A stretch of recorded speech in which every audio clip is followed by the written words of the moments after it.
참 제자로 살아가기라는 제목으로 함께 말씀을 나누고자 합니다. 성경을 보면요, 하나님께서 우리에게 무언가를 요구하실 때 터무니없이 요구하시는 게 아니라 각자의 수준에 맞는 그런 부분들을 요구하신다라는 것을 알 수 있습니다. 한번 생각해 보시면 초등학교에 다니는 어린 자녀에게 총을 들고 나라를 지켜라 그렇게 말하는 경우는 없지 않습니까?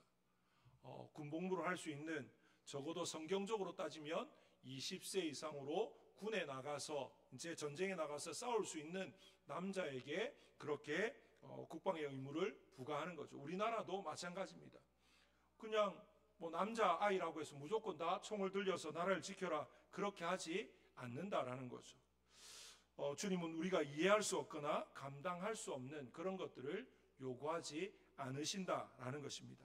그런데 이 말을 좀 다르게 생각해 보면 어떻게 말할 수 있냐면요, 주님이 우리에게 뭔가를 요구하신다는 건 우리가 그 일을 감당할 수 있다라는 것이고 또 마땅히 감당해야 되기 때문에 우리 주님께서 그것을 요구하신다 그렇게 받아들일 수도 있는 것이죠. 이것은 우리의 믿음과 삶의 아주 중요한 부분이다라고 말할 수 있습니다. 오늘 이 말씀을 통해서 이 부분에 대해서 우리의 믿음과 삶, 특별히 제자로서의 삶에 대해서 함께 살펴보고자 합니다. 오늘 본문에 보면요, 예수님께서 제자들에게 너희는 나를 누구라 하느냐 물으시고 그 물음에 대해서 제자들 가운데 가장 어떻게 보면 좀 다혈질적이고 성질이 급한 베드로가 먼저 대답을 합니다. 그리고는 예수님은 그 고백 위에 또 무엇을 세우시겠다 그렇게 말씀하시는데요, 15절에 우리 주님이 이렇게 말씀하시죠. 이르시되 너희는 나를 누구라 하느냐 그렇게 물으십니다. 이렇게 물으신 이유가 뭐냐면요, 그 앞에 13절 14절에 예수님께서 사람들이 인자를 누구라고 하느냐 이렇게 물었을 때 제자들이 이런저런 말을 합니다. 어떤 사람은 세례 요한이라고요, 어떤 사람은 엘리야라고 하고 어떤 사람은 예레미야나 선지자 중에 한 사람이라고 그렇게 말하는 걸 들었습니다. 이제 그렇게 말을 합니다. 이제 그 대답을 듣고는 예수님이 사람들이 아니고 이제는 누구에게 묻습니까? 나를 따르는 제자인 너희들은 누구라고 하느냐 그렇게 이제 묻는 거죠. 그 예수님의 질문에 대해서 베드로가 뭐라고 대답합니까? 우리가 너무나 잘 아는 대답입니다. 16절 말씀을 우리 한 목소리로 같이 읽겠습니다. 16절입니다. 시작. 시몬 베드로가 대답하여 이르되 주는 그리스도시요 살아계신 하나님의 아들이시니이다. 아멘. 이 부분은 베드로의 예수님에 대한 분명한 신앙 고백이었습니다. 예수님께서 제자들에게 이렇게 물으신 이유는 예수님 자신에 대한 제자들의 신앙 고백이 어떠한지 듣기를 원하셨기 때문이고요, 베드로가 그 의도를 알고 있다는 듯 아주 분명하고 명확하게 이제 예수님에 대해서 말을 하고 있습니다. 베드로의 이 신앙 고백을 들으신 예수님께서 17절 18절에 이렇게 말씀하십니다. 예수께서 대답하여 이르시되 바요나 시몬아 내가 복이 있도다. 이를 내게 알게 하니는 혈육이 아니요 하늘에 계신 내 아버지시니라. 또 내가 내게 이르노니 너는 베드로라. 내가 이 반석 위에 내 교회를 세우리니 음부의 권세가 이기지 못하리라. 정말로 놀라운 말씀을 하나님이 하고 계시지 않습니까? 이 바른 신앙 고백을 한 이 베드로가 복이 있다라고 지금 말씀을 하시는데, 중요한 것이 이렇게 신앙 고백을 하게 된 이유가 어떤 다른 이유가 아니고요, 누가 이렇게 하게 하셨다는 겁니까? 하나님이 하게 하셨다 그렇게 지금 말을 하고 있습니다. 17절에 이는 혈육이 아니요 하늘에 계신 내 아버지다. 이걸 알게 하신 이는 하나님께서 너로 알게 하셨다. 다시 말하면 예수님에 대한 참된 믿음, 참된 고백은 인간적인 어떤 지식, 경험, 의지를 통해서 고백되는 게 아니라 하나님께서 주시는 것, 하나님께서 깨닫게 하셔야 되고 하나님이 고백하게 하시는 것이다 그렇게 지금 말을 하고 있습니다. 그리고 이어서 예수님은 너는 베드로라. 이 베드로라고 하는 말 자체가 반석이라는 말인데요, 이 반석 위에 내 교회를 세우리니 음부의 권세가 이기지 못하리라 그렇게 지금 말하고 있습니다. 성경에서 교회라고 하는 말이 가장 처음 등장하는 구절이 여기입니다. 우리가 교회라는 말은 사도행전에 주로 많이 나오지 않습니까? 그런데 사도행전에 교회가 언급되기 전에 예수님께서 먼저 이 베드로의 신앙 고백을 들으시고 이 반석 위에 내 교회를 세우겠다라고 할 때 이 교회라는 이 단어가 처음 사용되어진 구절이 여기다라는 것입니다. 그런데 가톨릭에서는요, 이 말을 잘못 해석해 가지고 이 반석이 베드로와 이 베드로의 이 사도직을 잇는 교황을 가리킨다라고 생각을 하고 그런 식으로 해석을 합니다. 그런데 여기서 반석은 이 베드로라는 이름 뜻이 반석이라고 그 반석을 말하는 게 아니라 베드로의 신앙 고백을 이 반석이라고 말하는 거죠. 이 신앙 고백 위에 하나님께서 이제 교회를, 주의 몸된 교회를 세우시겠다, 그렇게 지금 말하는 겁니다. 그러니까 이 반석은 어떤 사람을 말하는 게 아니라 분명한 예수 그리스도를 향한 바른 신앙 고백을 가리킨다, 그렇게 생각을 할 수가 있는 것입니다. 그러니까 교회는 예수님에 대한 신앙 고백 위에 세워진 신앙 공동체다, 그렇게 말을 할 수 있는 것이죠. 예수님에 대한 올바른 신앙 고백이 없는 교회는 참된 교회다, 그렇게 말할 수가 없는 것입니다. 문의는 교회일지 모르지만 예수님에 대한 분명한 신앙 고백이 없으면 교회가 아니다라고 말할 수밖에 없는 것입니다. 이 베드로의 신앙 고백을 들으신 후에 이제 예수님께서 무엇을 말씀하시는가 하면요, 오늘 21절에 보면 이때로부터라고 시작해서 예수님의 죽으심과 부활에 대해서 말씀을 하고 있습니다. 21절 말씀에 보면 이때로부터 예수 그리스도께서 자기가 예루살렘에 올라가 장로들과 대제사장들과 서기관들에게 많은 고난을 받고 죽임을 당하고 제3일에 살아나야 할 것을 제자들에게 비로소 나타내시니, 그렇게 지금 말합니다. 여기서 말하는 이때로부터가 언제입니까? 베드로의 신앙 고백을 들은 후부터라는 것입니다. 다시 말하면 이 말은 이렇게 볼 수가 있습니다. 베드로가 예수님에 대한 바른 신앙 고백을 할 수 있을 만큼 성장했다, 이 말은 베드로 한 사람만의 고백이 아니라 이제 제자들이 예수님에 대한 이 신앙의 수준이 이만큼 성장했다라는 걸 이제 말해주는 거고, 이제 예수님은 이제 베드로와 제자들이 예수님의 고난과 죽음, 부활에 대해서 받아들일 수 있겠구나 라고 생각을 하시고 뭘 말씀하신 겁니까? 예수님이 이 땅에 오신 목적, 이유에 대해서 말씀을 하셨다라는 거죠. 그런데 놀랍게도 예수님이 그 말씀을 하셨을 때 베드로가 어떤 반응을 보입니까?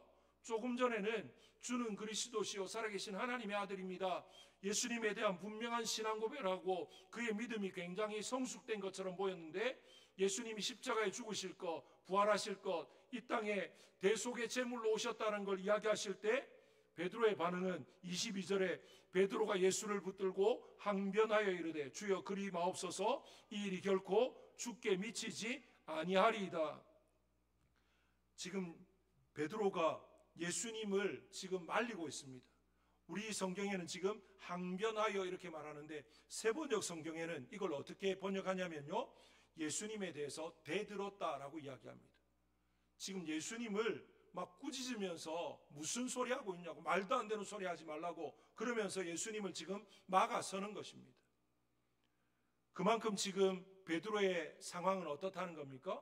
예수님에 대한 분명한 신앙 고백을 해놓고는 예수님이 고난을 받고 죽임을 당하고 제3일에 살아날 것에 대해서는 지금 받아들일 수 없다, 거부하고 있는 그런 모습을 보여주고 있습니다. 이런 베드로를 향해서 우리 주님이 뭐라고 말씀하십니까? 23절에 이렇게 말합니다. 사탄아 내 뒤로 물러가라, 너는 나를 넘어지게 하는 자로다. 내가 하나님의 일을 생각하지 아니하고 도리어 사람의 일을 생각하는도다. 너무나 충격적인 그런 책망이지 않습니까? 불과 조금 전에 베드로가 신앙 고백을 했을 때 뭐라고 했습니까? 바요나 시몬아 내가 복이 있다, 그렇게 축복하셨습니다. 베드로에게 굉장히 칭찬하셨습니다. 그런데 몇 마디 지나가지 않아서 그 베드로를 향해서 뭐라고 말합니까? 사탄아 물러가라, 그렇게 지금 말하고 있습니다. 어떻게 이렇게 심한 말씀을 하실 수가 있습니까? 그 이유는 지금 베드로가 하나님의 뜻을, 하나님이 예수님을 이 땅에 보내신 그 걸음을 막아서고 있기 때문에, 아무리 베드로가 바른 신앙 고백을 하고 훌륭하다고 칭찬을 받았어도요, 하나님의 뜻을 거스르면, 하나님의 길을 막으면 아무리 베드로 할아버지라 그래도 그거는 안 되는 것이죠. 그러니까 예수님께서는 너무나 단호하게 그런 사랑하는 제자를 향해서 우리의 원수의 대명사인 사탄을 지칭하면서 너는 사탄이다라고 말씀하실 만큼 이건 정말 있어서는 안 되는, 하면 안 되는 그런 일을 지금 베드로가 했다라고 지금 말씀을 하시는 것입니다. 그러면서 예수님이 뭐라고 이야기합니까? 너는 나를 넘어지게 하는 자다. 예수님이 이 땅에 육신을 입고 오셨습니다. 예수님도 육신을 입고 오셨기 때문에 완전한 인간이면서 또 완전한 하나님이시기 때문에 육신적으로 이 십자가를 진다는 것이 얼마나 고통스럽고 아프고 힘든지 잘 알지 않습니까? 더군다나 또 예수님은 하나님이시기 때문에 하나님과 단절되어지는 것이 무엇인지 누구보다 잘 아십니다.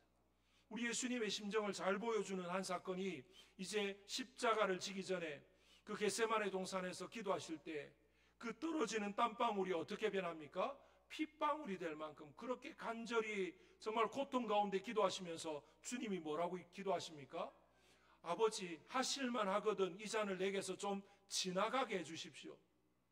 우리 주님도 할 수만 있으면 그걸 안 지고 싶은데, 그런데 주님이 이 땅에 오신 이유가 뭡니까? 그걸 위해서 오셨습니다. 그래서 묵묵히 걸어가고 있는데 그 주님을 향해서 베드로가 뭐라고 말합니까? 주님, 그 일 하면 안 됩니다. 결코 그런 일이 있을 수 없습니다. 막아서니까 어떻게 하는 겁니까? 네가 나를 넘어지게 하는 자다. 예수님도 지금 그것 때문에 힘들고 어렵고 아픈데 그걸 지금 막아서면서 하나님의 뜻을 거스르게끔 만들어가니까 지금 그런 베드로를 향해서 그렇게 말씀을 하고 있다라는 것입니다. 예수님의 이 말씀은 설교 서두에 말씀드렸던 것처럼 우리 수준에 맞는 것을 요구하신다라는 것과, 그렇기에 우리는 마땅히 주님이 요구하시는 것을 받아들이고 감당해야 된다라는 것을 다시 한 번 더 생각하게 해줍니다. 그런데 베드로는 그렇게 하지 못해서 주님으로부터 책망을 받습니다. 주님이 보실 때는 예수님이 이런 신앙 고백을 할 정도면 이 정도를 받아들일 수준이 됐다, 그 정도의 믿음이 되었다라고 판단하셨는데 여전히 베드로는 어디에 머물러 있습니까? 인간적인 수준에 머물러서 주님의 십자가를, 그 부활을, 하나님이 보내신 그 목적을 거부하고 그냥 인간적으로만 생각하는 그 모습을 보였다라는 것입니다. 우리의 영적 수준을 주님이 어떻게 평가하실지 오늘 베드로를 바라보면서 우리 자신들 한번 비추어 볼 수 있기를 원합니다. 주님이 우리에게 무언가를 요구하실 때 우리가 충분히 감당할 수 있고 또 마땅히 감당해야 되기 때문에 그것을 요구하신다라는 것들을 한번 생각해 본다면 과연 우리는 주님의 요구 앞에 이제까지 어떻게 반응했었는가 돌아볼 수 있기를 원합니다. 주님이 뭔가를 요구하실 때 그 주님의 요구에 조금 내가 불편하고 어렵고 힘들면 듣고도 못 들은 척, 성령께서 내 마음 가운데 감동하시는데 그냥 무시해버리고 자꾸만 세상으로 그렇게 가진 않았었는지 돌아볼 수 있기를 원합니다. 베드로 주님의 이 말을 들었을 때 얼마나 불편했겠습니까? 인간적으로 생각하면 베드로뿐만 아니라 많은 제자들은 예수님을 메시아로 생각했습니다. 어떤 메시아입니까? 로마의 압제로부터 우리 나라를, 우리 민족을 구원할 메시아. 그래서 예수님이 왕으로 이렇게 많은 백성들에게 수왕을 받고 그래서 결국에는 왕자에 앉게 되어지면 우리도 한 자리씩 차지할 거야. 그래서 이제 세례 요한의 어머니가 와서 세례 요한의 어머니가 아니죠. 사도 요한과 야고보의 어머니가 와서 이 두 아들을 하나는 주의 좌편 하나는 주의 우편에 앉게 해달라 그렇게 했을 때 제자들이 어떻게 합니까? 그 말을 듣고는 괜히 시기가 나서 막 이제 서로 누가 높은 자냐 막 다툼을 하고 그렇게 하지 않습니까? 이 모든 것들을 통해서 볼 때 제자들의 마음 가운데 예수님은 로마로부터 우리를 구원하고 독립을 지켜서 그래서 결국에는 부강한 나라, 힘 있는 나라, 정말로 막강한 그런 나라를 세우실 그런 왕으로 생각했는데, 아니 그 왕이 되셔야 될 분이 왕이 아니라 죽음의 길을 가신다? 십자가에 달려 죽으신다? 그 당시에 십자가는 죄인 가운데서도 정말로 흉악한 죄인들만 죽는 그런 사형틀인데 거기에 죽으신다? 말이 안 되지 않습니까? 여전히 인간적으로 생각하는 온 인류를 향한 하나님의 구원 계획, 이것보다도 그냥 자신들의 눈앞에 이제까지 자신들이 보고 믿고 따라왔던 그 예수님은 우리의 왕, 민족의 구원자, 민족의 영웅, 이런 것들로만 생각했던 그런 부분, 그러다 보니까 주님의 이 요구 앞에서 내 생각과 맞지 않다고 거절하고 거부하고 못 들은 척 그냥 무시해버리는 그 베드로의 모습, 혹시 지난날 우리의 모습은 아니었는지, 주의 나라와 의를 위해서, 주의 몸된 교회를 위해서, 한 영혼을 위해서 우리의 시간을 드리라고, 우리의 마음을 쏟고 기도하고, 또 우리의 있는 것들을 하나님 앞에 기꺼이 드리라고 감동을 주시고 또 그렇게 인도하셨는데, 그런데 내 생각과 또 내 어떤 상황과 맞지 않는다고 차일피일 미루고 또 거부하고 때로는 무시하고 외면하는 그런 모습이 우리에게 있지 않았는지, 오늘 이 시간 이 베드로의 모습을 통해서 우리 자신들을 돌아볼 수 있기를 원합니다. 그렇다면 이 베드로를 책망하신 주님께서 친히 제자로서 어떻게 살아가야 되는지 말씀하시는데, 그 말씀 앞에 다시 한번 우리를 세울 수 있기를 원합니다. 24절 말씀을 같이 한번 읽어보겠습니다.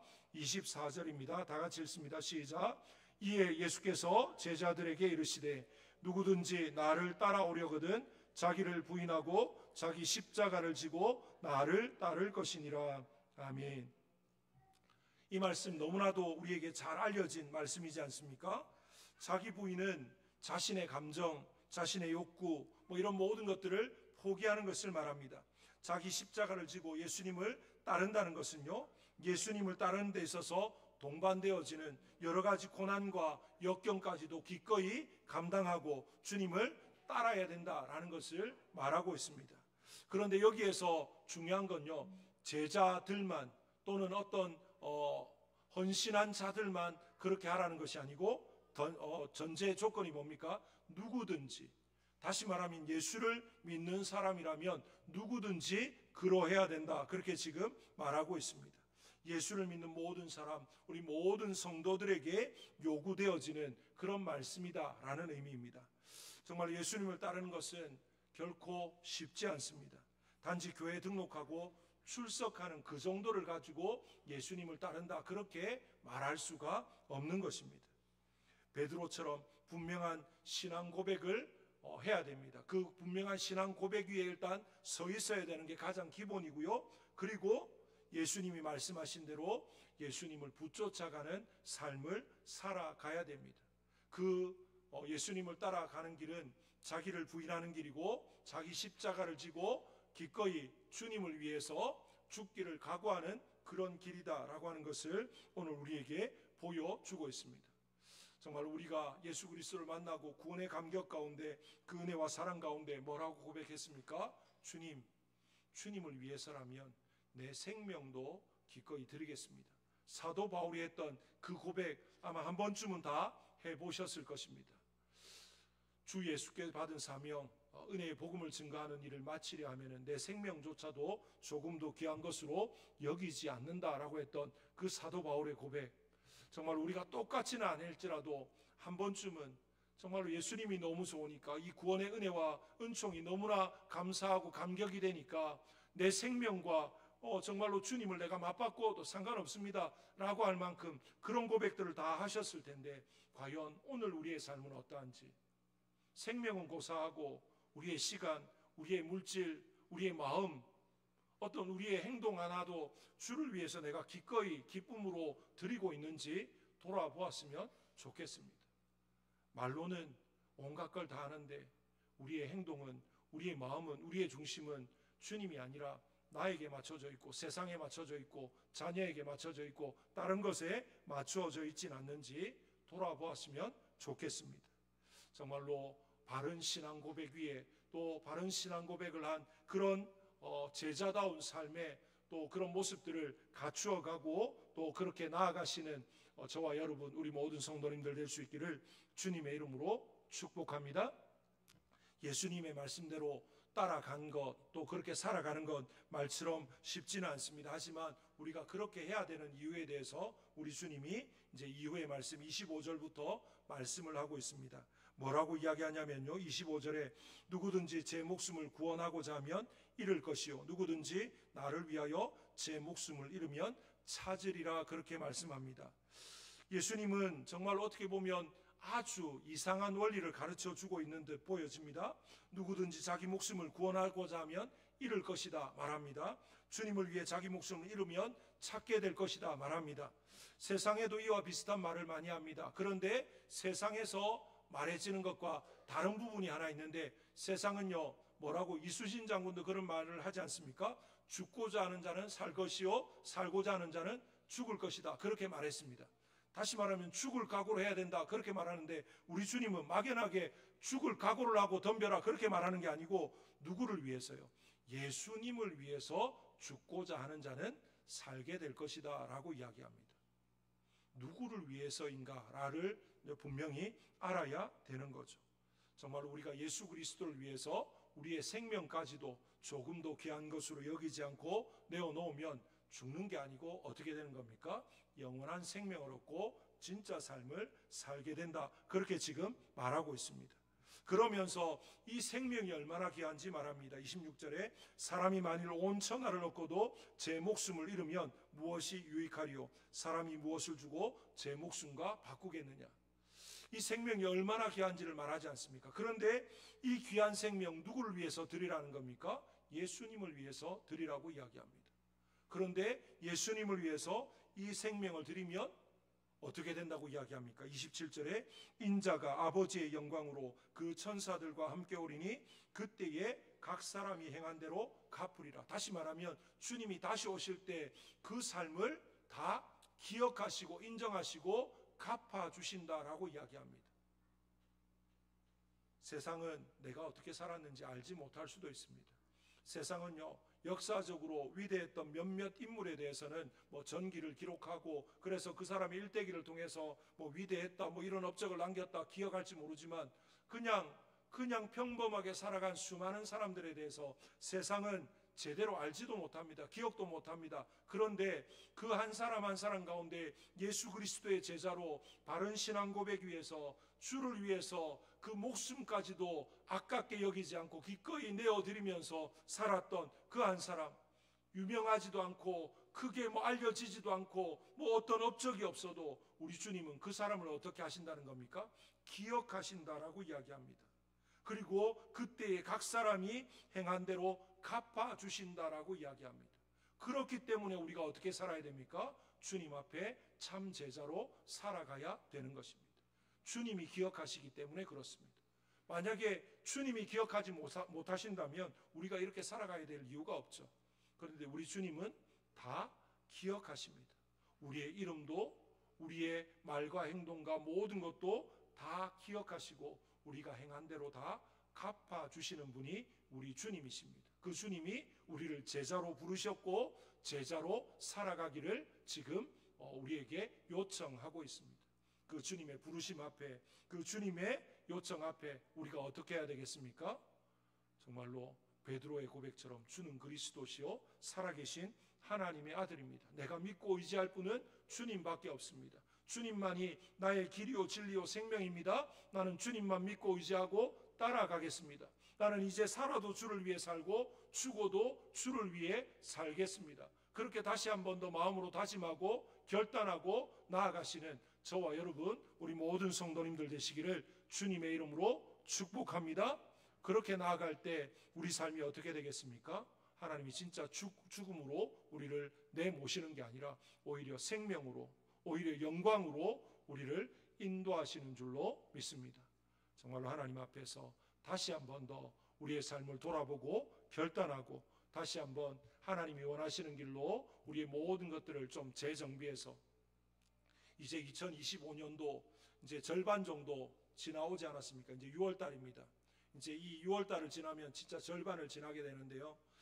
지나온 한 해의 절반을 돌아보고 남은 또 이제 기간을 돌아보면서 좀 해이해진 것이 있다면, 한 해의 시작 가운데 결단하고 또 다짐했는데 좀 흐트러진 게 있다면 또 다시 허리띠를 동여매고 또 하나님 앞에서 좀 몸부림치면서 바르게 살아가고자 또 힘쓰고 애써서 남은 이 한 해의 시간들을 살아갈 때 정말로 하나님 앞에 작년과는 좀 다른 좀 더 하나님이 기뻐하시는 삶으로, 좀 덜 부끄러운 삶으로 하나님이 기뻐하시고 인정하시는 그런 삶으로 세워지는 이 한 해의 삶이, 또 우리 모든 성도님들의 삶이 정말 오늘 말씀에서 요구하시는 참 제자로 살아가시는 그런 복된 삶이 되시기를 주님의 이름으로 축복합니다. 우리 시간에 합심